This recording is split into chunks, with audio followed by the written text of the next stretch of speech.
So in South Korea, boosting is about to become illegal. And yes, we are talking about boosting in video games. And it's not going to be some misdemeanor crime where you walk in, pay like, $20 or whatever and go home. We're talking about major punishment here. Boosting could get you put in jail for years or cost you tens of thousands of dollars. So, as you may know, esports is huge in South Korea. They fill up stadiums over there in order to watch others compete. And boosting apparently has become a major issue with a lot of the esports games like CSGO, League of Legends, Dota 2, and Overwatch. And so there's a large business that they're also trying to extinguish, which is selling boosting services. So like you can go pay somebody in order to boost up your accounts. So first off, I guess some people may ask the question, what exactly do you mean by boosting?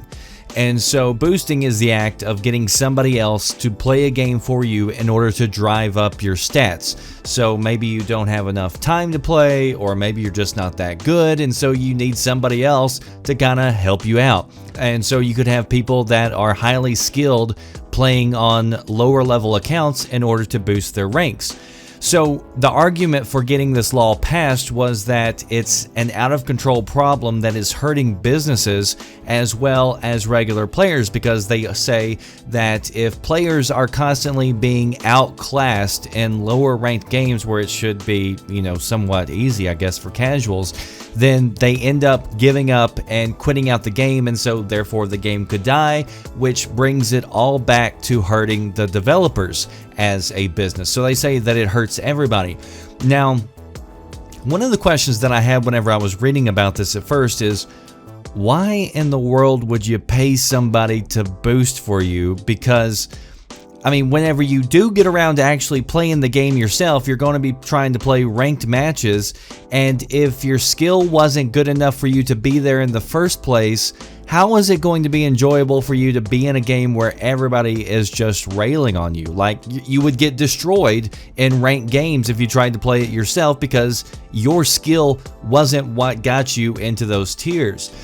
And so the best answer I could find is that some people like to actually have the rank next to their name, I guess as bragging rights, because I assume that because this is so big in South Korea that maybe there's a little bit more stronger social aspect to your rank as opposed to somewhere else. Because like, if you brag to me about your rank in a game, my first thought is, get a life. I don't tend to be easily impressed with ranks in games, but that's just me. Maybe somebody else in another country is highly impressed with that. And of course, the other thing is that in a lot of games, there are rewards that are handed out to players that earn certain ranks. And so some people are just wanting to try to get the rewards from that. Either way, however or whatever reason you're doing it, I think it's pretty dumb. But also on the flip side of that, if I could sit there and make money playing games for people who suck, I guess that is a pretty tempting job there.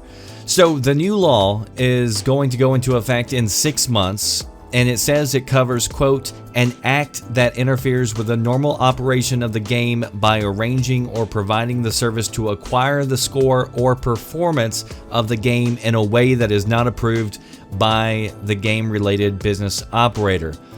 And so if you're caught doing this, you could face a fine of the equivalent of $18,000 in US dollars, or you could face 2 years of suspended jail time. So those aren't little payoffs in order to get scot-free.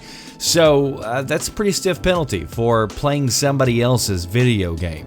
And so some systems, if you look at it, PlayStation, for instance, has a built-in feature to let people control your game. So I don't know if this applies to that or if they're mainly talking about esports. I guess they're talking about everything, but I don't know how that would be handled.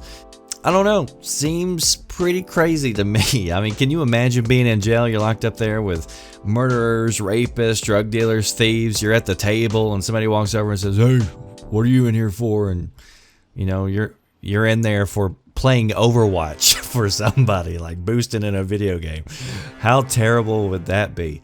So anyway, post your thoughts down below. You think it's overdoing it a bit? Or do you think boosting deserves to be a crime that can cost you a lot of money or jail time? That does it for me, The Red Dragon. I'll see you next time. Thanks for watching.